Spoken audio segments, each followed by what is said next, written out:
If you're anything like me, then between your tech addiction and all of your family's devices, you probably have dozens of things like phones, tablets, laptops, game consoles, media streaming boxes, smart home devices, all vying for a solid Wi-Fi connection. And you most likely have some unique layouts in your home that keep you from placing your Wi-Fi router in just the right spot for coverage. There's always a few places in your home that have a dead spot or painfully slow Wi-Fi, and maybe a smart home device or two that just keeps dropping off the network altogether. The further away from your router you get, the worse the connection.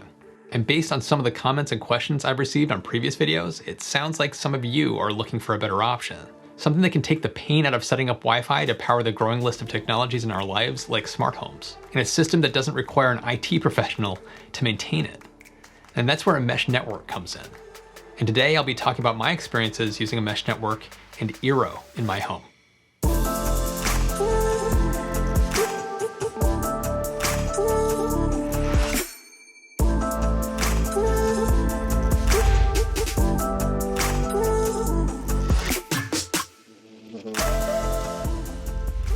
So what's a mesh Wi-Fi network anyway? And what makes it a better solution than a single Wi-Fi router or a separate Wi-Fi access point in your home? I know everyone out there knows the struggles of getting consistent Wi-Fi coverage with a single router. So some of you may have added a second access point or an extender to your home. There's a couple of downsides with that solution though. Extenders generally use a different Wi-Fi network name, so you have to manually switch to the extender's unique Wi-Fi network name just to use it. The other downside is that the extender will soak up half of your Wi-Fi connection speed because it has to use the same Wi-Fi connection you're trying to use yourself in order to talk to the main Wi-Fi router. Mesh Wi-Fi essentially does away with a central router and uses nodes that connect together and act as relays within your home or office. All of the nodes talk to each other and decide who has the fastest connection and how to route packets of information. In comparison, a central router always acts as a middleman in the extender setup. Multiple extenders can't talk directly to each other. They have to use the main router. What this means is that a mesh setup also allows you to sprinkle nodes throughout your home for full coverage, not lose the benefits of a single Wi-Fi network name, and not take the half-speed hit that you get with traditional extenders. There's software that's managing the throughput and optimization of your mesh network's Wi-Fi traffic. It's like a tiny little IT guy in your router. There are a lot of consumer mesh network options on the market now, like Google Wi-Fi, Netgear's Orbi, Linksys Velop, and Ubiquiti's Amplifi. They all do essentially the same exact thing, but I'll be talking about my experience using Eero as my wireless backbone.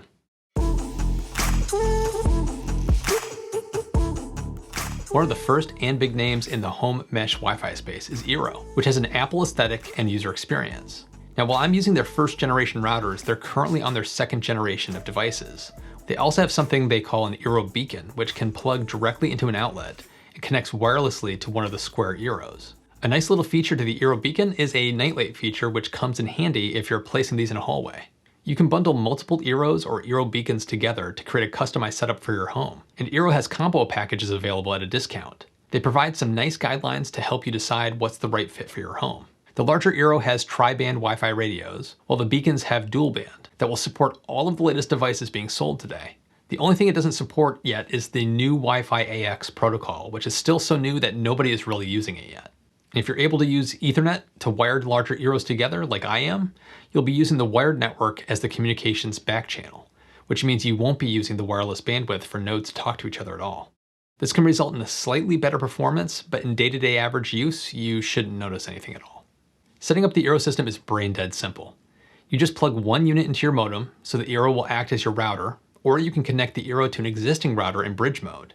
In bridge mode, you're only using Eero for Wi-Fi access and not controlling routing of everything on your home's network. After you've set up your first Eero, the app asks you if you have another Eero you'd like to set up and walks you through the steps to get that one set up. The steps basically being plug it in, tap a button, wait for it to connect. There's really not much else to it. In less than 10 minutes, you should have your entire system set up.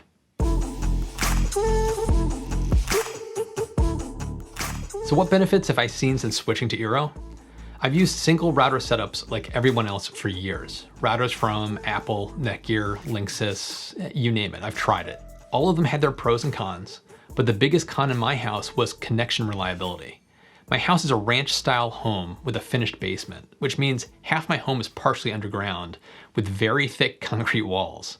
My house is a little bit like a bunker. Not to mention all of the metal and ductwork that's running along the basement ceiling. If we had a router in the upstairs location, the basement had incredibly slow and unreliable Wi-Fi. Even my upstairs was tricky because the walls must be made of unobtainium. Put the router in the home office, and the living room on the opposite end of the house had trouble. Put the router in the living room, which would help the basement, and the office would have problems. With Eero, that's a thing of the past. I have an Eero in the bedroom and the office side of the house, another in the living room side of the house, and a third in the basement. They're all connected directly to a gigabit Ethernet network to communicate with each other. And the basement Eero is connected to a Verizon Fios ONT terminal with a gigabit internet connection. Verizon calling it gigabit is another story since I never get true gigabit speeds, but it's a very fast and reliable network connection for what it is. No matter where you are in my house, even outside at the edges of my property, you can get a good solid Wi-Fi connection. This has been crucial for everything in my home, especially for my smart home devices and my Tesla, believe it or not. Wi-Fi smart home devices that you use outside can be notoriously finicky with a weak Wi-Fi signal. My Ring video doorbell and floodlight cam have no connection issues, ever. Teslas need a good solid Wi-Fi connection to get over-the-air updates. Some owners have reported needing to place a router closer to their garage in order to get updates to go through. My car has full bars and has never had any update issues ever. How's performance? Well, I always try to connect devices to my wired network if that's an option, because nothing beats the speed and reliability of a wired network. Eero does a great job routing traffic for everything in my home, including wired devices. I've never noticed a slowdown when someone is streaming a 4K Netflix show while I'm playing a game online and my computer is transferring massive gigabyte video files to a Synology disk station in the basement, all at the same time. Nothing missing a beat. For my wireless devices, it's a similar story. No matter where you are inside the house, you'll have full bars for Wi-Fi, and transfer speeds are great.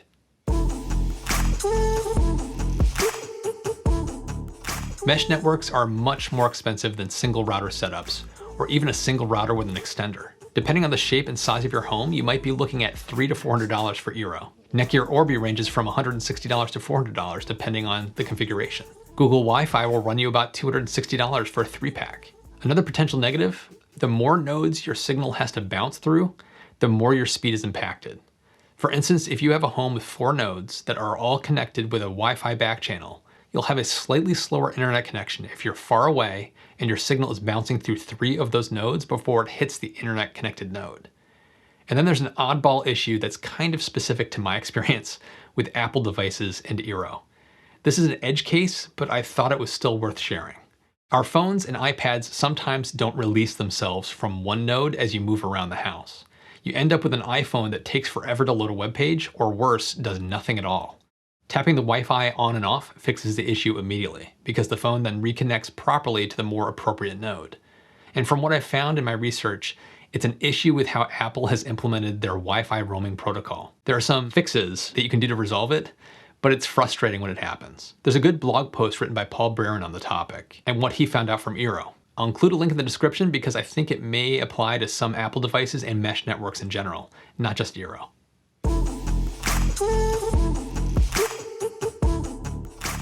There's a few things that Eero does specifically that are really nice add-ons. The system is always up to date. You never have to update your router's firmware because Eero is constantly tweaking and improving their system, and then they push those software updates to your Eero automatically. In all the time I've been using Eero, I've never had a single problem with any of those updates. Then there's the 2nd generation Eero support for the Thread Mesh protocol for smart home devices.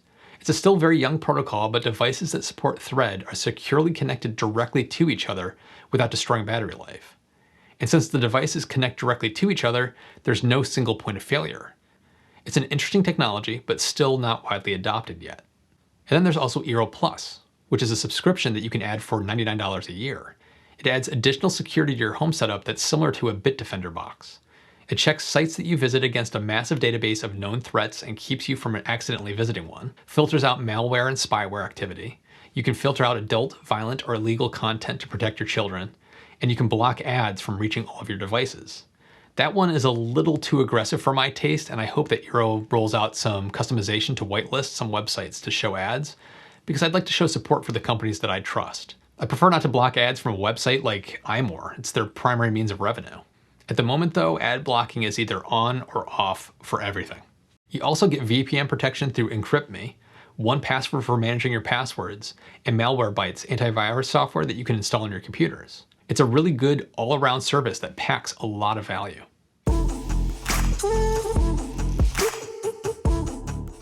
The only thing that really prevents me from recommending a mesh Wi-Fi system for most people really just comes down to cost. If you took cost out of the equation, it's a no-brainer to get fast, reliable Wi-Fi throughout your entire home. Most of the mesh Wi-Fi systems you can choose from have simplified setups, and in the case of Eero, it's beyond simple. Mesh Wi-Fi takes the headache out of setting up your home network and managing how it performs. From my experience, it really is just a set it and forget it type of setup. And when you combine that with the additional Eero Plus service, you have an extra layer of security on top of all of that.